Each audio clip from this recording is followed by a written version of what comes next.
Le mercato s'accélère, les rumeurs s'enflamment et les coulisses se dévoilent. Salut tout le monde et bienvenue dans cette nouvelle revue de presse. Ce jeudi soir, pour la demi-finale tant attendue entre l'Espagne et la France en Ligue des Nations, c'est un visage bien connu qui officiera, Michael Oliver. L'arbitre anglais de 40 ans, originaire d'Ashington, a été désigné pour diriger cette affiche à la Mercedes-Benz Arena de Stuttgart. Un choix loin d'être anodin. Pourquoi ? Parce qu'Oliver connaît très bien les deux sélections. Lors du dernier Euro, il avait déjà arbitré des matchs des deux équipes. Et surtout, il était l'homme au sifflet lors de la qualification des Bleus contre la Croatie à Saint-Denis, un match tendu qui s'était terminé au tir au but, 5-4 pour la France, après un succès 2-0 dans le temps réglementaire. Ce n'est pas un coup d'essai pour lui. Il a dirigé de nombreux clubs espagnols et français en compétitions européennes. Et il était aussi là lors de la Supercoupe d'Europe 2022 où le Real Madrid avait dominé l'Eintracht Francfort. Ce qu'on peut en penser, Michael Oliver, c'est l'arbitre de l'expérience. Mais est-ce une bonne nouvelle pour les Bleus ? Certains diront qu'il les porte chance. D'autres redoutent un arbitrage un peu trop british qui laisse jouer dur. On part en Espagne aux côtés du Real Madrid. Et cette fois, ce ne sont pas les transferts qui font parler, mais les numéros de maillot. Comme chaque été, Madrid va redistribuer ses dorsaux. Mais cette saison, ça prend une tournure presque historique. Pourquoi ? Parce que des numéros iconiques vont changer de main. Et peut-être même faire place à une nouvelle génération galactique. Luka Modric s'apprête à tirer sa révérence, libérant le numéro 10, un chiffre légendaire que Kylian Mbappé pourrait bien récupérer à son arrivée. C'est le numéro qu'il porte en équipe de France, et même si le 7 est pris par Vinicius, le 10, lui, est libre. Et si Mbappé prend le 10, cela laisse le 9 disponible. Hendrick serait en pole position pour s'en emparer. Le jeune crack brésilien porterait ainsi le numéro des buteurs de légende, Ronaldo, Benzema, de quoi mettre la pression. D'autres numéros sont sur la table, les 12, 16, 17, 18, 24, 25, et deux nouveaux arrivants doivent encore choisir, Huijsen et Alexander-Arnold. Huijsen, par exemple, pourrait prendre le 12, qu'il utilise déjà en sélection. Analyse perso, au Real, les numéros ne sont pas de simples chiffres, ce sont des symboles. Porter le 10 ou le 9, c'est hériter d'un statut, d'une attente, d'un poids. Mbappé est-il prêt à assumer ça dès son arrivée ? Hendrick est-il déjà fait pour ce rôle ? On reste toujours en Espagne. Après le Real Madrid et ses numéros mythiques, direction Barcelone, où un gros coup se prépare dans les cages. Le Barça et Joan Garcia, c'est presque fait. Le jeune gardien de l'Espagnol, Joan Garcia, est plus proche que jamais de rejoindre le FC Barcelone. L'accord final n'est pas encore signé, mais tout semble indiquer que ça ne va pas traîner. Le joueur veut venir et l'option d'un prêt a été totalement écartée. Joan veut s'installer dès cette saison et surtout, il ne vient pas pour faire de la figuration. Il vise une place de titulaire, même si ça implique de challenger Ter Stegen. Et là, on entre dans une situation complexe. Barcelone va devoir expliquer les choses à son capitaine et gérer une cohabitation qui s'annonce tendue. Car clairement, deux titulaires pour une seule place, ça ne passera pas sans friction. Côté financier, il faudra sortir les 25 millions d'euros de sa clause libératoire. Mais pour ça, le Barça doit d'abord faire de la place.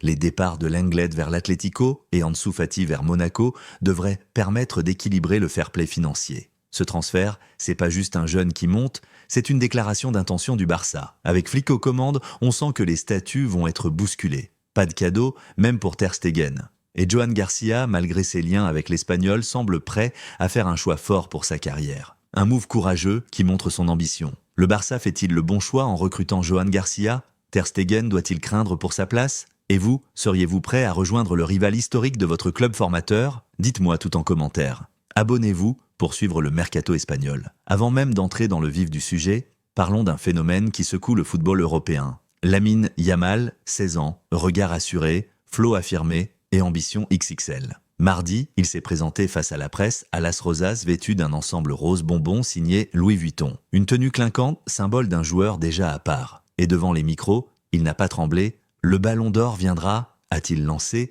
affirmant qu'il était prêt à jouer 186 minutes en Ligue des Nations contre Mbappé, Dembélé, Doué ou qui que ce soit. Insolent, certainement. Arrogant, peut-être, mais authentique, sans aucun doute.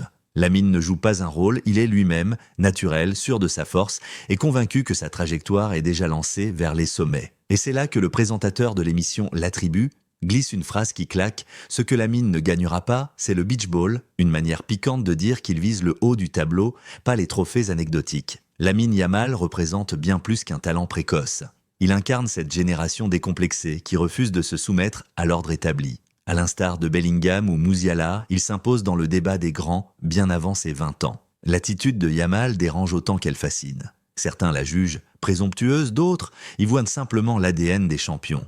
Comme Messi en son temps, qui n'a pas attendu pour faire taire les critiques, Yamal trace sa route sans complexe. Son ambition de remporter un ballon d'or peut sembler prématurée, mais dans le football moderne, l'âge ne compte plus. Ce qui compte, ce sont les stats, les titres, les éclairs de génie. Et lui, il coche déjà certaines de ces cases. Dans un passage marquant du texte, on évoque même Pedri, son coéquipier et ami, comme un futur ouétain par le charisme de Lamine. Une image forte, presque prophétique, qui rappelle l'époque où Xavi et Iniesta s'étaient effacés derrière l'éclat de Messi. Enfin, on ne peut pas ignorer cette critique voilée du Ballon d'Or, souvent considérée comme une récompense marketing. Mais si Lamine venait à le décrocher, ce serait bien plus que du marketing. Ce serait la consécration d'un phénomène. Encore faut-il qu'il confirme dans la durée et face aux monstres du jeu moderne comme Mbappé ou Vinicius, lui aussi autrefois sous-estimé, aujourd'hui sacré. Lamine Yamal peut-il vraiment décrocher un Ballon d'Or dans les 5 prochaines années ? Pensez-vous que son attitude est celle d'un futur grand ou est-ce encore trop tôt pour juger ? Est-il, selon vous, déjà plus impressionnant que Pedri ou Gavi à leur meilleur niveau ? L'homme au record n'a pas dit son dernier mot. À 40 ans, Cristiano Ronaldo n'en a pas fini avec le football et en pleine période de mercato, une rumeur agite les coulisses. CR7 pourrait quitter Al Nasser, son club saoudien, pour vivre un dernier grand frisson et viser la Coupe du Monde des clubs. Un objectif clair, rester sur la scène internationale, là où tout le monde regarde. Il ne veut pas simplement prolonger sa carrière, il veut encore marquer l'histoire. Une piste mène au Mexique, plus précisément à Monterrey, où il retrouverait un vieil ami, Sergio Ramos. Un clin d'œil au Real Madrid version galactique, version guerrière. D'autres clubs sont aussi à l'affût. Botafogo, Flamengo, Palmeiras, Fluminense, voire le Wydad Casablanca. Un retour dans une ambiance chaude, populaire, où chaque match est une fête et une guerre. Mais attention, Ronaldo est toujours sous contrat jusqu'au 30 juin. Peut-il négocier une sortie anticipée ? Ou arrivera-t-il en bombe pour les phases finales ? Le timing est serré. Le mercato ferme le 10 juin avant de rouvrir progressivement en Europe à partir du 16. L'occasion est là mais la fenêtre est courte. Cristiano Ronaldo n'est pas juste un footballeur. Il est une marque, une légende vivante, un symbole de résilience et d'ambition. S'il cherche une dernière scène mondiale, ce n'est pas par nostalgie. C'est pour finir à son niveau, sur les terrains où la pression est maximale et où les regards sont braqués. La Coupe du Monde des clubs peut lui offrir cette ultime exposition. Mais cette quête pose aussi une question plus large. À quel moment une légende doit-elle dire stop ? CR7 semble encore affûté, décisif, mais les choix deviennent limités. Ce genre de transfert n'est plus une opération sportive. C'est un événement médiatique et marketing. Et les clubs intéressés le savent. Une chose est sûre, Cristiano ne veut pas d'un adieu en douceur. Il veut une dernière étincelle. Et toi, t'en penses quoi ? Ronaldo a-t-il raison de viser la Coupe du Monde des clubs à 40 ans ? Un retour dans un championnat d'Amérique latine, c'est du rêve ou une mauvaise idée ? Quelle serait, selon vous, la fin idéale pour la carrière de CR7 ? Voilà ce qu'il ne fallait pas manquer aujourd'hui dans l'Actu Foot. Merci d'avoir suivi cette revue de presse avec moi. On se retrouve très vite pour déchiffrer ensemble les prochaines infos, les gros transferts, les rumeurs et tout ce qui fait vibrer le ballon rond. En attendant, restez curieux, restez connectés.